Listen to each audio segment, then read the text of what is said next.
তারা 15.5 বছর আমাদেরকে বড় জ্বালাতন করেছে। এখন তারা পালিয়ে গেছে, আমরা এখন স্বস্তির নিঃশ্বাস ফেলতে পারবো। কিন্তু না, তারা পালিয়ে গিয়েও দেশকে অস্থির করার জন্য মাঝে মধ্যেই উস্কানিমূলক কর্মকাণ্ড করে থাকে। সেই রকমই একটা উস্কানি 2-1 দিন আগে তারা দিয়েছিলেন। এদেশের মানুষের হাজার হাজার মানুষ যারা খুন হলো, গুম হলো, যারা রক্তাক্ত হয়ে পঙ্গু হয়ে এখন হাসপাতালের বেডে কাতরাচ্ছে, সেই সময় আপনারা আবার উস্কানি দেন।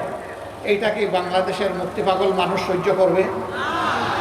সুতরাং উস্কানির কারণে যত পরিবেশ সৃষ্টি হবে তার সমুদয় দায় উস্কানিদাতাদেরকেই নিতে হবে।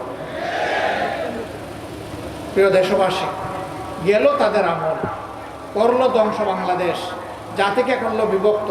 15.5 বছরে দেশ থেকে বিদেশে 26 লক্ষ কোটি টাকা পাচার করা হয়েছে। তারা দেশে থাকা অবস্থায় অনেক সুন্দর সুন্দর কথা বলতেন। কারো কারো কথা শুনে মনে হতো তিনি বোধহয় এ যুগের তাপসী রাবিয়া, কারো কথা শুনে মনে হতো তিনি বোধহয় হাসান বসরি। কিন্তু এখন তারা দেশ থেকে পালিয়ে যাওয়ার পরে, আত্মগোপনে চলে যাওয়ার পরে, জেলে ঢোকার পরে এখন যেখানেই তাদের উপরে হাত পড়ছে সেখান থেকে দুর্গন্ধ বের হয়ে আসছে।